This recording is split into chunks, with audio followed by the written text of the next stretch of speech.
Nakita nyo ang pwersa natin? Natakot siya, makinig kayo. Makinig na mabuti. Galing sa loob ang information. Galing sa loob ng Congress. Huwag lumabas sa kanya. Tahimik kayo para marinig ng ating mga kababayan. Lahat ng ginagawa natin, Huwag kayong bumabalik sa kanya. alam nila, pasok kayo sa gutter. Baka Huwag may kayong masabi. bumabalik Dito sa kayo. gutter. Sumunod kayo. Lahat ng ginagawa natin, tingnan nyo, nakakadalawang araw pa lang tayo. Umalis na si Romualdez!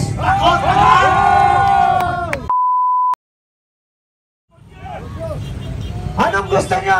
News! Diyos! Wala na si Romualdez! Wala na si Romualdez! Wala na si Romualdez! Nakita nyo ang pwersa natin? Natakot siya, makinig kayo. Makinig na mabuti. Galing sa loob ang information. Galing sa loob ng Congress. Huwag lumabas sa kanya. Tahimik kayo para marinig ng ating mga kababayan. Lahat ng ginagawa natin, Huwag kayong bumabalik sa kanya. alam nila, pasok kayo sa gutter. Baka Huwag may kayong masabi. bumabalik Dito sa kayo. gutter. Sumunod kayo. Lahat ng ginagawa natin, tingnan nyo, nakakadalawang araw pa lang tayo. Umalis na si Romualdez! Lumayas na! Ang buhaya! Ito yung sinasabi natin, step by step. Kung magrarally tayo sa Luneta, sinong pinapaalis mo ron? Si Rizal? Tama! Tahimik!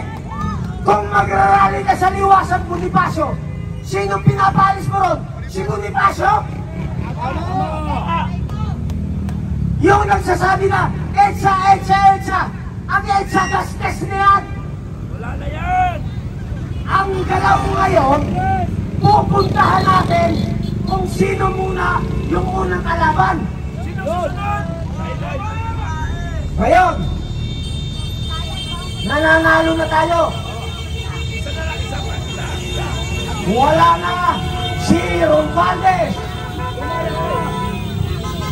Pero, hindi ba tayo hinto?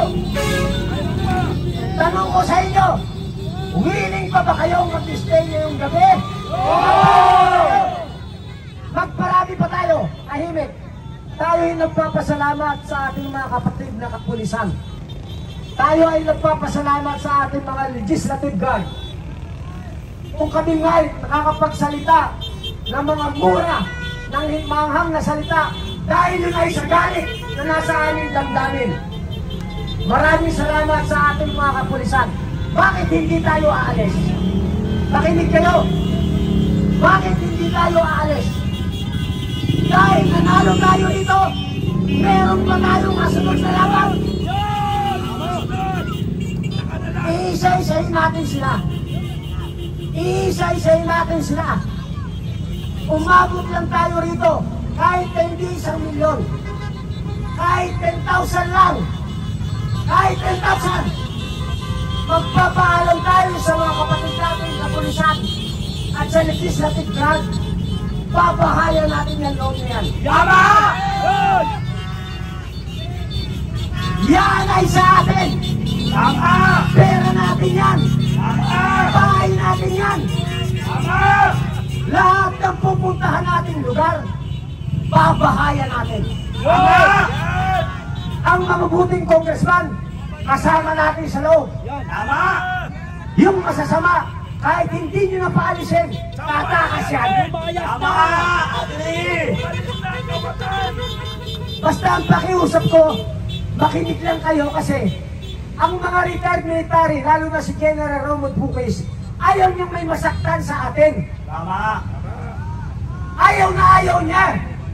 Tayo gusto na natin makasakit eh. Gusto nga natin pumatay eh. Sa totoo lang, sa galit. Pero ang gagawin natin, papatayin natin sila ng dahan-dahan sa paraan na naaayon pa rin sa kagustuhan ng ating mga retired general, lalo na si General Romy Puques. Palakpakan natin, General Romy Puques! Maraming salamat, General Romy Puques, sa pag-guide sa amin. At hindi kami nagkakamali sa bawat hakbang na aming gawin. Nanalo na tayo. Tanong ko sa inyo, sinong nagrarally simula January hanggang ngayon ang nakapagpalayas kay Romualdez? United People's Initiative. United People's Initiative sa tulong ni Congressman Kiko Barsaga. Palakpak, palakpak, palakpak. Sa mga naghihikayat sa inyong rally, kilala naman ako ng karamihan sa inyo. Tayo rin ang nakapagpatigil ng unconstitutional lockdown.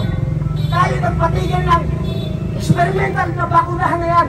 Ngayon, nanalo na naman tayo. Kanino kayo sasama? Sa'yo, sir! Kay General Romy. Kay General Romy Puques. Sa United People's Initiative. Tayo lang ang nagrarally na walang permit. Ito dapat yung maintindihan. Pag sumama kayo sa United People's Initiative, People's Initiative, may batas na yan. At A6735, kahit hindi ka kumuha ng permit, basta nasa Freedom Park ka. Yes, yun. Kung dumami kayo, siyempre, hindi kayo kasya sa Freedom Park, hindi iba nasa labas. Nakuha niyo yung logic? Yes. Parang walang napapahamak.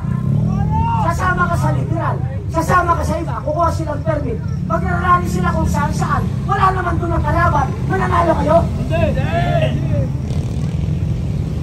Yung magrarally sa 21, mag-isip na kayo, sumama na lang kayo sa amin. Tawagan ko, doon sa magrarally sa 21, Wala na yun eh. tanggalin nyo na yung pride, tanggalin nyo na yung political colors, tanggalin nyo na yan, Dapat. para manalo tayo. Magsama-sama tayo. Tingnan nyo ba tayo nanalo? Ba't hindi tayo sinaway ng ating mga kapatid na pulis? Wala siya nakikita political colors eh. Yes. Pero kung nakita nila liberal, disperse ka. Nakita nila Duterte, disperse ka. Nakita nyo yung logic? Oh. Mananalo tayo. Sumunod lang tayo dun sa tamang proseso. Maniwala kayo. Ngayon, nakagawin nyo nandito kayo ganito. Ikalat nyo na. Kayo ay bahagi na ng history. Okay, Pilipinas! Okay, bahagi na tayo sa history ng Pilipinas! Bakit tayo? Ang pangalan? Bakit tayo naging bahagi ng history? Lahat ng plano natin, sinasabi natin sa mga kapatid natin kapulisan. Nakikipag-usap tayo. Hindi tayo yung bis na papasok, tapos galit tayo sa kanila. Karamihan ang nagrarally, kapag ka nandiyan pulis, nagbabantay, galit. Anong kinalaman ng mga kapatid natin pulis na utusan lang sila? Pinapagod lang sila ng ating congressman! Ngayon, yung mga ungas, rally rito, rally loob, apply ng permit. Walang nangyayari! Pandemic! Lockdown! Walang face mask! Bakuna! Eh bakit nakakapag-rally kami kahit walang permit? Kasi ang gamit namin, United People's Initiative. Hindi nyo kailangan ng permit. Nasali na yung iba kasi lapos na. Huling salita ko sa inyo lahat na nandito. Ulitin ko may pagmamalaki nyo sa pamilya nyo. Okay! Bahagi na kayo ng history. Napalayas natin si Martin Romualdez. Tama! Okay! Napalayas na! Pangalawa, habang nagpapahinga tayo mamaya tuloy ang programa, yaang mga hawak yung cellphone, manghikayat na kayo. Ang sabihin nyo, huwag na huwag kayong sasama kahit sa ibang rally na may kulay. Duterte, liberal, na may kulay. I-disperse kayo. Naniwala kayo. Huwag kayong sasama ang gamit ng pangalan, private group, o mga political party. Laging may argumento yan. Laging UPI! Tayo ba? May argumento nung simula kahapon. Wala. Wala tayong flag eh. Ang bitbit natin, United People's Initiative. Doon lang tayo mananalo. Ngayon ikalat nyo na, mag-invite kayo. Bawat isa sa inyo, mag-invite ng 100 hanggang 1,000. Okay! Okay. Dahil bukas may gagawin tayo. ay gagawin tayo bukas. Mayroon tayo naman Maraming pila! salamat sa inyo. On behalf ni General Romy Buris, kami po ay nagpapasalamat ni Colonel Mitran. Maraming salamat sa inyo. Dito tayo! At may gagawin pa tayo, may ipapanalo natin ang laban. Inaimbitahan yan, napakinggan niyo yung panawagan. Ano yung panawagan kagabi? Kahit anong political color, punta ka rito. Pumunta si Miss Bigyan. Wala siyang daladalang political color. Matagal na natin siyang kaibigan, nagmamahal siya sa bayan. Miss Bigyan. Maraming salamat po. Ito na po yung panahon na talagang hinihintay natin. Kaya pumunta na po kayo dito sa batasan. Dahil kung hindi mangyayari ngayon, kailan pa? Diba? At huwag na tayong umasa.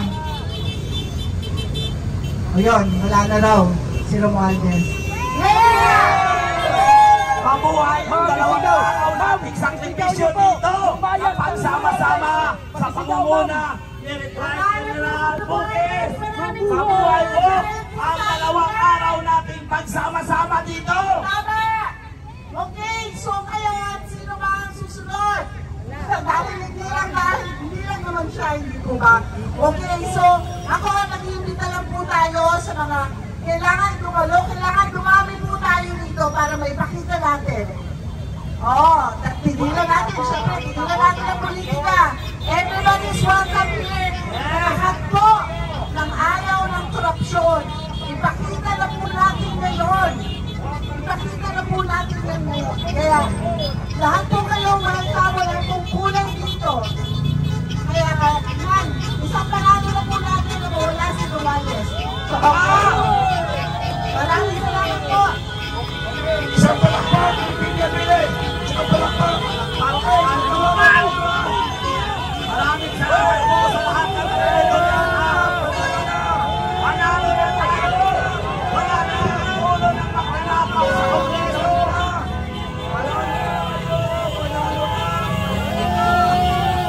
Isang laban, wala na. Okay, makinig mo na, makinig. Mayroon pa tayong susunod na laban na mas malakas na kalupeta. Kailangan natin ng malakas na kalupeta. Kailangan manawagan kayo. Like and share ang ating mga social media, mga vlog natin. I-share natin para lalo tayo tumami at may susunod tayong laban at malakas. Ang kinakailangan, malakas ang ating mga paak dahil malayo-layo ang ating lalakarin. Ito ay pag-uusapan ngayon at para sumunod ang ating susunod na laban at inaasahan natin na isang tagumpay uli. Pero hinihiling ko, mayroon tayong sekretary. We are part now of the Philippine history na napatalsik natin ang isang buhaya na Congressman Romualdez. Okay, next speaker. Okay, patuloy pa rin po. Hindi ibig sabihin na napatalsik na natin si Romualdez ay uuwi na tayo. Mag-i-stay pa rin dito tayo sapagkat may mission pa tayo. May isa pa na uraot din na ating babanggain. Magsama-sama tayo. Ano man ang kulay mo, anong politiko mo, magsama-sama tayo. Magkaisa tayo para ayusin natin ang ating inang bayan. Maraming salamat po sa pangunguna ni Retired General Buris. Dahil sa pangunguna niya, napatanggal natin si Martin Romualdez bilang Speaker of the House. Busina po sa lahat